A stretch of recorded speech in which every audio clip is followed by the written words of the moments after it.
Hey guys, here with a special bonus draft video this week in addition to your regularly scheduled, I guess, Battle for Zendikar draft, which will be coming on Monday at midnight as it usually does. I'm also doing a Eerie Innistrad draft, as Magic Online is calling this.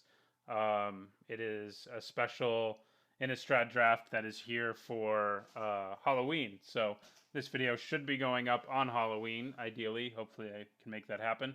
And yeah, I don't have a whole lot of experience with Innistrad. I don't have any actually in the limited format. I know the cards relatively well, did some reading up, so this isn't a format I feel super comfortable about, but it does look like one that's pretty fun, and hopefully we can end up with a pretty cool deck. Maybe we'll just open a Liliana and be really happy anyway. You never know what might happen, especially in these flashback drafts. I am glad that it is not a phantom draft, unlike several of the more recent ones, like the Mirrodin, not Besieged, but Mirrodin block one. Anyway, we're waiting on one more person, and I'll be back with you when the first pack opens.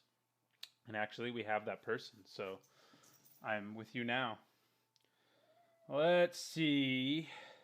Parallel Lives. I don't really think that's a card you want to base a deck around or a great card. Invisible Stalker, on the other hand, seems like a limited house, especially if you can build the human deck, which I think is a thing. But yeah, Parallel Lives is cool, but not really what I'm looking for. I also don't think it's worth anything. Shouldn't be. It's a cool card for like Commander. I don't have one, but yeah, it's not worth anything. Other good cards here are Claustrophobia, of course. It's a good removal spell. Keswick Wolf seems pretty playable. Yeah, Screeching Bat, I mean, is pretty good too. All of these guys are relatively good. This is one that can change whenever it wants to, which is unusual. And Screeching Bat, I think, is one of the better ones.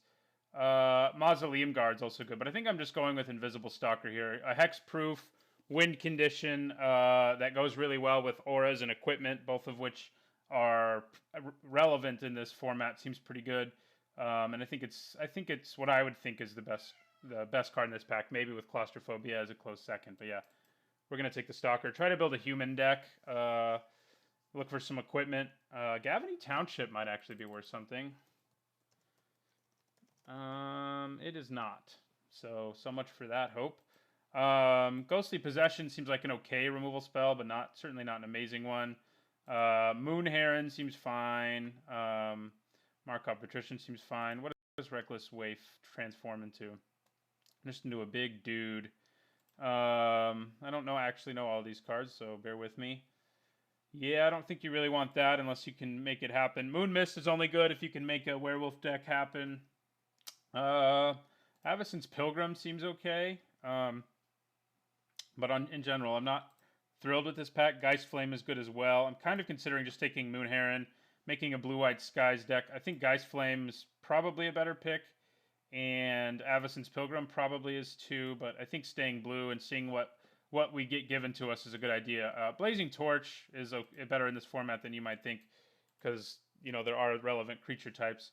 Okay, Runechanter's Pike is an equipment, is one that goes well with Invisible Stalker, but we do need a few spells for it to be worth anything. Runic Repetition's good if we end up making a flashback deck, which is still entirely possible.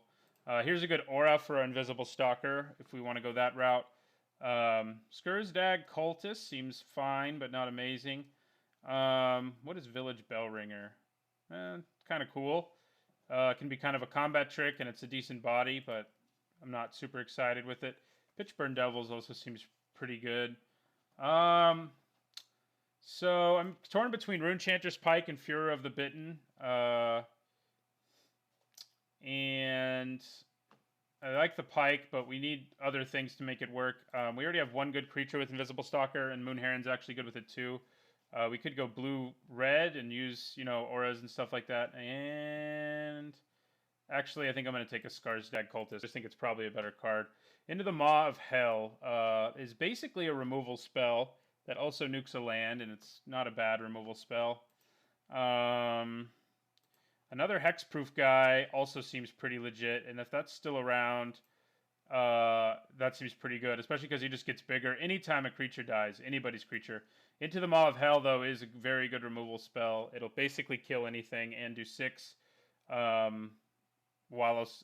and destroy a land, which destroying the land's not really the relevant part as much as doing 3 damage to target creature. Kind of torn between Lumberknot and Into the Maw of Hell. Our Skursdag Cultist goes well with Lumberknot. Yeah, I don't really know what I'm to do here. Feeling of Dread seems pretty good too. But I think I'm going to take Into the Maw of Hell. Be safe. Take the removal spell. Go kind of blue-red, which can be a flashback deck, I guess. Creepy Doll. That's pretty Halloween-y for you. That's an interesting card, but not really one you want to be having in this format. Our colors really aren't looking open. Our initial feeling about colors, where I wanted to go based on our Invisible Stalker, just aren't looking open. This pack doesn't seem amazing to me at all. Grave Bramble, Curse of the Pierced Heart, Feral Ridgewolf. I don't really like either of those cards. The best card here in a vacuum is probably just Spidery Grasp. It's a good combat trick. Altar's Reap is okay too. But I'll pick up this Grasp. We'll see if we play it. Disciple of Gristlebrand. Festerhide Boar, huh? Yeah, I mean, I don't think blue's looking open at all. We got 2 early blue picks and haven't seen a single blue card since. Demon Male Halberg does seem okay, but I don't really think we want it. Could go Werewolves, I guess. And that one transforms into a pretty big monster. Also Mulch, so we could kind of move into the self-milling deck, which can be green-red, green-blue. It can be a lot of things. I think it's probably best as green-blue or green-black. So it's kind of a hard pack. Anytime you're not super familiar with the format. I also like the Festerhide Boar, but I think I'm going to take the Mulch. It may mean that the self-milling archetype is open if Mulch is still around. You could go Reanimation, certainly, with Unburial Rites. We also have a Lantern Spirit, though, which goes back to the original theme we were looking at, our blue-white, sort of blue-red, blue-white deck. Flyers. Geist Flame again is here, and it's pretty good, especially if we go self-milling. But I think I'm going to take the Lantern Spirit. It's a 3-mana 2/1 who you can return to your hand, which seems pretty good to me. Here we have Night Revelers, which is going to have haste a lot of the time. But there's also an Ashmouth Hound, which is a perfectly fine card. Could go Vampires, I guess, but I think Ashmouth Hounds is just better. Its ability is pretty useful. There's another Vampire. Another Pitchburn Devil still being here. I think I like that. Screeching Bat still being here is interesting too, but I think I take the Pitchburn Devils. I just think it's the best card here. We're kind of just ending up in a sort of a good stuff deck at this point, but things may change. Reckless Waif is a good aggro card. Wreath of Geists, I guess, can be good if we're in the self-milling deck, which we have one piece of. But I may just move into some sort of aggro deck here with our Reckless Waif and other cards like that. And this came back, which doesn't really surprise me. It is good with our Invisible Stalker. This is good if we ended up with enough flashback cards, but I think I'm just going to take Fear of the Bitten. I don't really like Brainweevil that much. He's fine, but those effects are never super amazing. I'll take another Fear of the Bitten. I mean, if we pick up another Invisible Stalker, it could be really good. I'd rather have a Curse of the Pierced Heart, but I don't think we play it. And Gruesome Deformity, but we're not going to play it either. So we could end up going a lot of ways here. We have 3 blue cards and 2 green cards. Red's definitely open. That much seems pretty clear to me. We got a pretty late Pitchburn Devils, who I think seems pretty good. And there's a Charmbreaker Devils, who seems like he'd be really good in Limited. I love him in Commander, and he seems pretty crazy good in Limited. Right now, we have a few spells that he can get back, but we're liable to end up with even more. So Grasp of Phantoms seems like it'd be a pretty good card too, with the flashback and a self-mill deck. Think Twice is also good, I would think. Other than that, this pack doesn't like ultra excite me or anything. I guess this is a pretty cool card, but I think we definitely take Charmbreaker Devils and roll with that. see what comes. Definitely would be better if we end up in more of a self-mill deck, Charmbreaker Devils, because they'll always have something to get back if we're in a self-mill deck, and that's, something that's relevant. Armored Scob could help us go in a self-mill deck kind of way if we want to remain blue-red to hold on to our Stalker. I mean, our green cards aren't that exciting. Not as exciting as our Lantern Spirit or Invisible Stalker anyway. Here's a card for sort of the human deck. Pretty good card for self-milling as well. Armored Scob self-mills us, so, if we get cards with flashback and other cards that care about our graveyards, it's pretty good. And we can probably get them. There aren't a huge number in our colors, unfortunately, but there are some. And he's, of course, also a pretty solid blocker. What else do we have here? I don't really want Cloistered Youth. We're not really in those colors. I think I'm just going to take Armored Scob and kind of hope the self-mill deck comes together for us here. Okay, Scob Goliath is another good piece for the self-mill deck. Evil Twin's really good, though. It can act as a removal spell for your opponent's best creature, and it also becomes the best creature on the table. But I don't think we're super likely to end up being able to splash black in the deck the way things are going now. Deranged Assistant's also good for self-milling, but I think I want to pick up the Scob Goliath. And now we have two cards that are better when we put cards in our graveyard. Actually, you have to have cards in the graveyard for the Goliath. So I think we can now start really taking cards like Deranged Assistant after we pick up a Scob Goliath here. I think blue-green self-mill is probably a little better, but I think I'm okay with going blue-red based on what we've seen. There's a Dissipate, which seems pretty good. But we're again sort of seeing our colors dry up. We have another flyer who will pump our Lantern Spirit, and that's probably about it. But there are other spirits. 5 mana 3/3 that bounces spirits seems okay. Shimmering Grotto could help us splash, so I think it may have a little more value. Being able to splash for stuff seems pretty good. So kind of leaning that way. The red and blue cards in here aren't that great. Dissipate's fine, and Battleground Geist is fine, but I think I'm just going to take a Grotto, which can make it so we can splash a little more easily. Another Armored Scob, so we kind of can pick up another piece of self-milling here, which is good, especially if we, like I said, pick up some cards with flashback and other cards that care about our graveyard. So I think that's probably what we take here. Yeah, we're going to go ahead and just pick up another Armored Scob. What are we sorting by here? Something weird's happening down there. I just noticed that. There we go. We have Intangible Virtue if we wanted to be a token deck. Ooh, Sturmgeist's power and toughness. Seems okay. It's not incredible if you don't have cards in your hand, but it draws you a card every time it makes contact, which I like. And I think it's probably what I'm going to take here. I like Frightful Delusion, probably more than most people, but it's mostly because I really love the upside. It's not always going to have that. But I think we just pick up Sturmgeist here.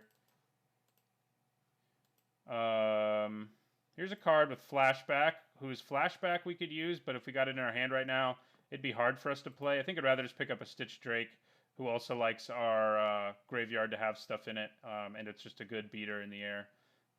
So yeah, we're going to go for the Stitched Drake. If we could splash for our mulch, I'd be pretty happy. I think that would be pretty awesome for our deck to throw more cards in the graveyard to make Stitched Drake and Scob Goliath and also our Charmbreaker Devils a little better. Charmbreaker Devils doesn't need stuff in the graveyard to be really good, but he's better if you have it. Okay, Deranged Assistant here. So another card to help us self-mill. We also have Knot of the Bone, which is sort of worth considering here for setting up self-mill things. I mean, we could kind of move into green. I mean, Knot of the Bone would definitely make our games go longer, but I think I'd rather pick up another enabler and Deranged Assistant for the self-milling. Okay, Think Twice. Definitely something we want in our self-milling deck, and a card we want in general. Our deck's definitely moving away from a more aggressive deck, though, with every card like that I take. Bloodcraze Neonate seems okay, but not amazing. Memory's Journey. It's kind of worth thinking about. We can use it against opponents with flashback cards in their graveyard, and we can use it to get cards we want back in our deck, to be in our deck, even after we self-mill. So I think I'm going to take it. I may not play it, but I will take another Deranged Assistant, I think. Yeah. So blue, at least this kind of blue is looking more open. Okay, there's another Mulch, so I think I'm going to take it. Try to make red fit into our deck. Purify the Grave, no thanks. Vampiric Fury, also no thanks. I didn't realize that it said vampire creatures. I thought it was a combat trick for a second. I'll take a Ghostly Possession and a Swamp. So our deck's kind of confused, but we definitely just picked up a lot of self-milling, and we can kind of trim everything that doesn't support that a lot. I mean, Invisible Stalker deserves to stay in basically no matter what. Ooh, Snapcaster Mage, foil. Oh man. Well, that just made my draft. How much is that guy worth? Actually, he's dropped a lot. I mean, he's still worth a lot. He's worth several tickets. 15 as of the recording. For a while, they were worth a crazy amount, but at Modern Masters 2015 dropped it. But I have to take it. We can actually use it in our deck too, in a self-milling deck. So it's another reason to take it. We do need to pick up some more removal to really make use of Snapcaster's ability. But I think I would take Snapcaster here no matter what. So yeah, that's what we're gonna take. The other cards in this pack really aren't that exciting. Creeping Renaissance could be a fun card in our deck, but yeah, we're taking Snapcaster. There's not really any thinking to be done there. There's a card with Flashback, which is pretty sweet. Another Into the Maw of Hell. I'm not upset about. Dead Weight's a really good removal spell in this format. I think I will take another Into the Maw of Hell though. I like putting things into the Maw of Hell. Ancient Grudge, would be a good sideboard card, I guess. There are some good artifacts in this format, like one I'd like to pick up for Invisible Stalker that we just don't have. That gives +5/+0 to creatures, but we'll just take another Into the Maw of Hell here, which works well as well with our Charmbreaker Devils. Ooh, Desperate Ravings. I think that's the kind of thing we want in our self-milling deck. There's another Shimmering Grotto here too, which if we want to splash green, I think we need, but I think we're picking up enough things that, mill us a bit, and we have, our Deranged Assistants who can ramp us and mill us. I think it's okay to take a Desperate Ravings and hope maybe we get another Shimmering Grotto, because Desperate Ravings is just a good card, I think, generally speaking. So Boneyard Worm is a card that's good if you're self-milling, of course. Rage Thrower is a pretty cool card, actually. Not one I've ever seen before. Seems like it could be good in the right deck. Like, it would be good in ours in combination with Skursdag Cultist, but I can't really, promise you're always going to have that. Spectral Flight's okay, but I think we'd hit Claustrophobia here. Just go for the early removal. We're going to want to go late game to win games, and a card like Claustrophobia can help us do that. Boneyard Worm is tempting, but I can't guarantee we're going to be able to play green. So I think I just take a Claustrophobia there. Oh, Harvest Pyre could be good in our deck. As could Rolling Temblor. It has Flashback. It can wipe the board. A lot of our creatures survive it, though not all of them. And the Flashback is nice with what's going to be going on.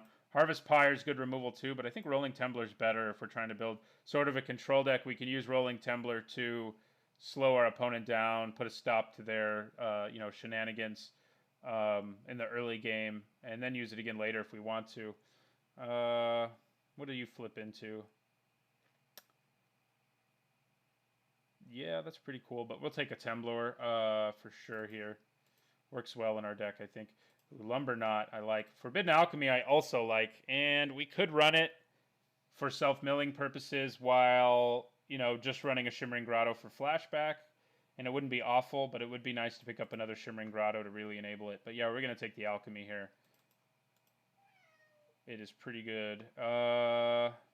It would be better if we had some more synergies in our deck, but you can't always get those. I think I just take another Claustrophobia here. Pitchburn Devils is fine, but another removal spell is better. Another Forbidden Alchemy. Okay, well, I will take it. Traitorous Blood could be a useful trick. If it had Flashback, I'd lean more to taking it. There have been a lot of Lumberknots going around, and it is a good card, but We'll take another Forbidden Alchemy. We can at least flash it back with our Snapcaster, right? So at least there's that. I think I probably just pick up a Feral Ridgewolf here. It may make it into our deck, but probably not. An Ancient Grudge for the sideboard's not bad. How desperately do I need more creatures? Like, do I need a 3-mana 2/3? Or does having a decent flashback card matter? I mean, a decent sideboard card. I think I'll take the sideboard card. There are artifacts in this format that can be bad, and we get one of those anyway. Stenzia Bloodhall is still around, but not amazing. We'll just pick up the 3-mana 2/3. Another Memories Journey. I don't know if we'll run either of them, but I mean, I picked up a Snapcaster Mage, so that's pretty good for me. As inexperienced as I am, I may not do very well in this draft, so I'm happy to have it. And I think our deck's pretty good, though. I mean, it was kind of unfocused. I think we lose these mulches now.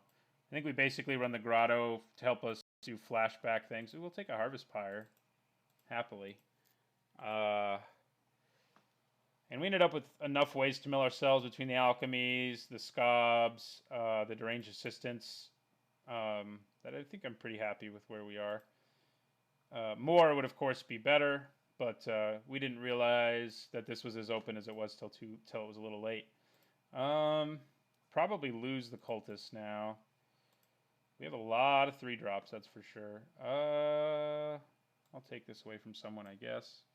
It's not the most amazing card, obviously, but the lands in this format aren't awesome full art ones, so which I'm used to taking when there's like 3 cards left in a pack right now because of Battle for Zendikar, but yeah. Okay. So we need to do some trimming here. Obviously, to take cards out that sort of take away from our focus, which is mostly self-mill, control. We've got some good removal, and we've got some big guys to end the game, like Scob Goliath, Sturmgeist, and Charmbreaker Devils. So, what do we want to get rid of here? That is a good question. I think Skurzdag Cultist just isn't that great in our deck. At least probably not. Let's sort by color. I think, the double red's going to make our mana requirements a little more intensive, and I think, it's going to be better in a deck with tokens where we can sacrifice things pretty easily. And I guess we do have some, expendable creatures, but not a huge number of them. I think I leave Invisible Stalker in, even though it's not nearly as scary now, but it is, a threat that does give the deck some inevitability. So I think we mainboard that. I don't think we want Feral Ridgewolf. The Alchemies rather, are fine. Lantern Spirit, also fine. I like Sturmgeist. I like these. I think we do cut the Cultist. I just don't think it's that great in our deck. Having, if we had Lumberknot and we had a red-green deck and we picked up, those 3 Lumberknots, he'd be awesome, but it's not that great. Moon Heron, also not that exciting. But, it is another flying creature that can help us win the game late. Pitchburn Devils, without a sacrifice outlet, it's a lot less good, so I think I lose it too. I think you can probably get away with 18 lands, although we do have 4 6-drops. 17 lands is what I meant to say. So we may actually want 18 with all these 6-drops. But we do have a relatively low curve. We have tons of 2s and 3s, which is nice. And we do have Deranged Assistant to help us ramp. So we can get away with 17. So I only need to cut 1 more card.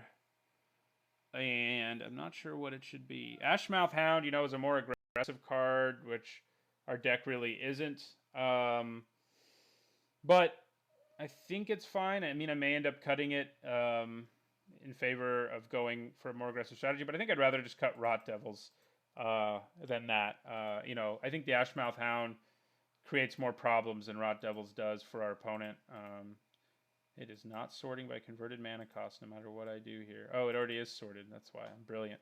But yeah, red ended up actually not being all that open. The only reason I stayed kind of married to it was we picked up 2 Into the Maws of Hell and a Charmbreaker Devil, and the Temblor and the Pyre and the Ravings are all very good too. But we're a very blue deck.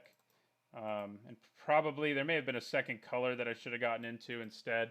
I know that green can be really good with the self-milling strategy, but we didn't see the cards that are really good with that, like the spider spawning and things like that. So I think this is basically our deck. I think we have a lot of good removal, some nice synergies. We can do a lot of self-milling, and Snapcaster Mage is in our deck. That's always nice. And we have other cards that care about the graveyard, like our Stitch Drake and our Scob Goliath. And we have Flashback. Not as much as I'd like, but enough. I don't think Memory's Journey makes it into our deck main board. I think we'll side it in against people, especially people who have their own flashback cards. But that's probably it. So we're going to add basic lands, and I'm going to change this a little. I think I'm actually going to go 9, 7. Ooh. Because we want to make sure we can cast her into the Maw of Hell. It's one of our removal spells that can kill basically anything. And being able to cast it's pretty important. So I think 9, 7's good with one Shimmering Grotto.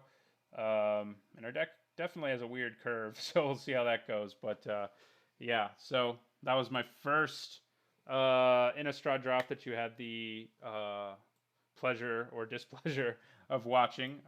We'll see how the deck does. Thanks for watching, and don't forget to like, comment,